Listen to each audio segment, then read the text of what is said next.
Watching Dreamgirls as an adult is such an experience because, like, obviously I grew up watching the movie, I love the movie, obsessed with the movie, but something I'm really, like, starting to notice, like, yes, we end up finding out at the end, but Curtis is fucking controlling, like, real bad, like, real bad. Like, you could tell from jump.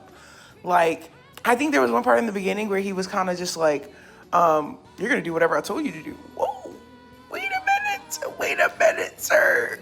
The man with no ounce of talent in there. I'm saying, of course, Jamie Foxx has so much talent. We're talking about his character though. We gonna act like we won't hear him sing and stuff, you know.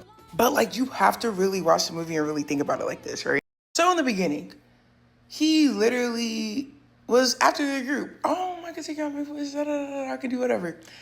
What's her name? Effie walk in there. I don't know how I feel about that. Curtis, I have an idea. Let me make her think I'm in love with her. So she basically, you know, Effie's running things in this group. If Effie don't want it, she's not gonna do it. And that's why I love her character because she stand on it. You know, she got some flaws, but everybody got flaws. But in this, you see that it's like, yeah, he lets her kiss her and stuff, but he's really after the business of the group. Cool. You know, he a manager. That's what he do. Then they're getting booked and busy after behind Jimmy and everything. And he's starting to see him, the white folks is loving Dina. Let me see what I can do with that. Start phasing Effie out. Oh, no. It took that live performance on whatever show that was of them singing Heavy for him to be like, oh, nah.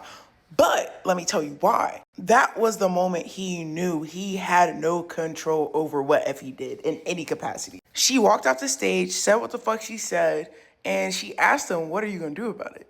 And he's like, I'm gonna show your ass what I'm gonna do about it. And replaced her, which I also have to add. I think that's absolutely crazy. And I guess I'm gonna think about it in the mindset of like, this is the beginning of the Dreams, Dina Jones and the Dreams, like really popping off. So I have to assume not a lot of people know them because like, these people are not the same. Okay, got rid of Effie, cool, whatever. The Dreams are successful. They're doing this, they're doing that. Wow. Dina. Tina just listens and takes orders. She doesn't care. You know, I guess this big strong man saved me, even though you took your friend's man, which let's not even talk about that. But she's over here thinking, oh, he's in love with me. He wanted me. He don't want you. Da da da. You can be controlled, like easily,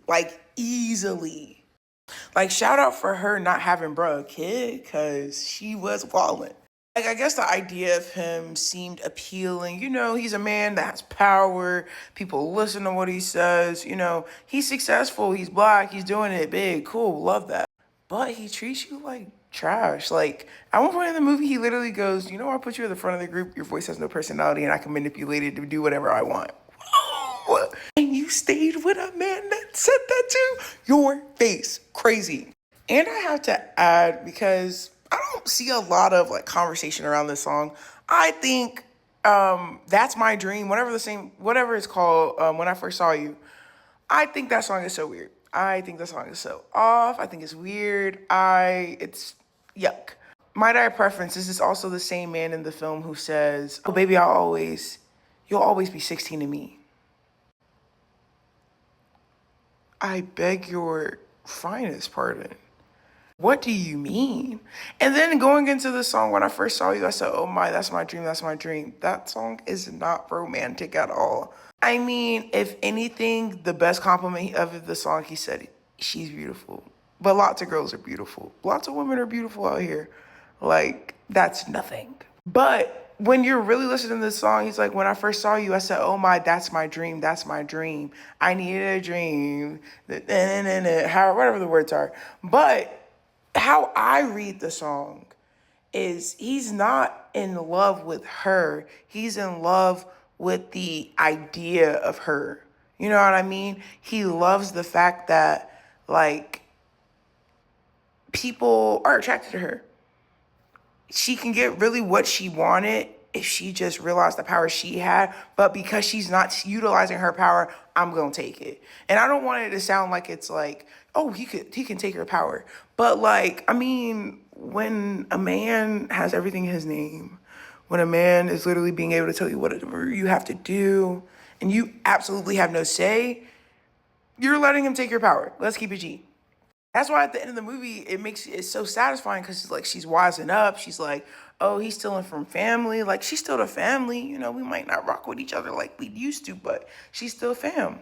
But Curtis is so weird to me. I don't know. And I'm just so happy Dina got out because, woo, boy, but like that shit was crazy. No, that was bonkers. Like, she's over here taking secret meetings and I'm the star. Oh my God.